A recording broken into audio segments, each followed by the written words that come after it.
The well-known Cardano pioneer Charles Hoskinson is certainly not new to controversy and criticism when it comes to issues related to the Cardano blockchain. The most recent one, which attracted a slew of negative reactions, involved contingent staking, an idea that Charles Hoskinson recently talked about. So let's take a deeper dive and find out why Hoskinson is getting a great deal of attention. Charles Hoskinson is fast becoming renowned due to his nature and perceptions and matters connected to the crypto industry. A notable event happened last year and it involved the Ethereum protocol. Hoskinson was pointed out the flaws affecting the protocol following its transition to a proof-of-stake network. According to Hoskinson, a major issue was the locking mechanism that inhibited investors from withdrawing their stake Ether from the beacon chain until the completion of the next upgrade. Ether is the Hotel California of cryptocurrencies. You can check in, but you can't check out, Hoskinson said in an interview. From Hoskinson's perspective, this mechanism impacted Ethereum's liquidity and could eventually spark a liquidity crisis. You will have less and less Ether trading in the marketplace, and then what will ultimately happen is you will have a liquidity crisis where a lot of volatility comes in, he added. The Cardano founder was also critical of the proof-of-work mining system that powered Bitcoin, which he viewed as wasteful and unnecessary in the long term. While Hoskinson appreciated the essence of proof-of-work in the process of creating a new Bitcoin, he did not believe it was effective when Bitcoin is used as a financial instrument. There have been a lot of controversies that the Cardano founder has been involved in, but what went wrong this time? Recently, the United States Securities and Exchange Commission, or the SEC for short, settled with Kraken for an action taken against the exchange's staking reward program. Kraken paid a $30 million fine and agreed to halt the program. Kraken has been helping settle verified Bitcoin claimants from the hacking of rival exchange Mt. Gox over a decade ago. It invested in the use of Merkle root data to create verifiable proof of reserves and allow customers to effectively crowdsource audits of the asset side of the balance sheet by verifying what's in their account against on-chain data. And while Sam Bankman-Fried urged customers to keep their token on FTX for obvious reasons, Kraken founder Jesse Powell has always been a not your keys, not your coins kind of guy. However, the SEC has been upbeat about keeping certain issues in cryptocurrency under control. According to the SEC, Kraken's staking program was custodial, pulling investors' assets together. And some Twitter users were quick to comment that this was great news for cryptocurrencies. The Kraken issue further exposed the vulnerabilities of other exchanges and networks as well, but in an attempt to reassure Cardano users and investors about their safety as regards to staking, Charles Hoskinson mentioned contingent staking, and this further metamorphosed into an outburst of negative feedback. On February 21st, Charles Hoskinson reaffirmed to the Cardano community that the contingent staking is an optional feature. It makes it clear that the feature was not even at the CIP stage, while acknowledging the maturity of the Cardano community towards handling discourse. He said, "And the people who hate Cardano call it a cult. Seems pretty grown up to me. CS is an optional hypothetical feature that is not even at the CIP stage, and we have this rhetoric discounting the last 7 years of my life. It is a bittersweet thing watching an ecosystem grow." In detail, Hoskinson's tweet was in response to a Cardano community member who publicly disparaged Hoskinson's role as a liability. The community member, identified as Wolfit Baron, tweeted in support of @Cardano Whale, who announced a Twitter break following the contingent staking controversy. "I'd pick @Cardano Whale to speak for the vision of Cardano and represent the Cardano community over at IOHK Charles every time. The former is an asset and the latter is a liability at this point."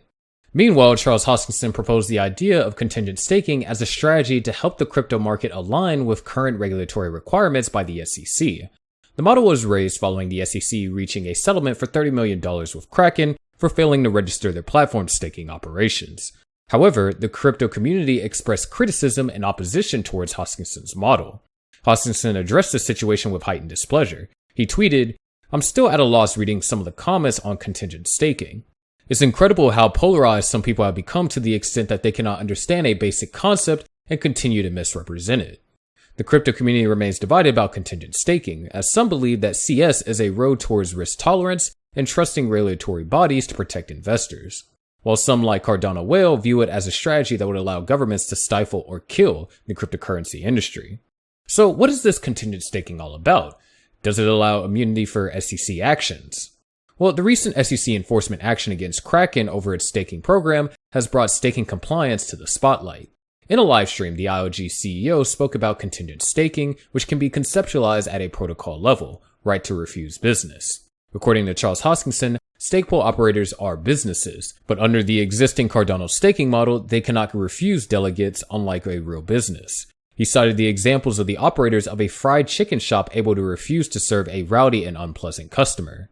On the flip side, SPOs cannot refuse delegated tokens. However, Hoskinson stressed that the SPO's right to refuse delegated tokens is not at its core a compliance protocol. Furthermore, contingent staking is simply a multi-sig setup, requiring delegators' proposed delegation transaction to be approved by the SPO. It's not at its core a protocol about giving the US government control over things, he said.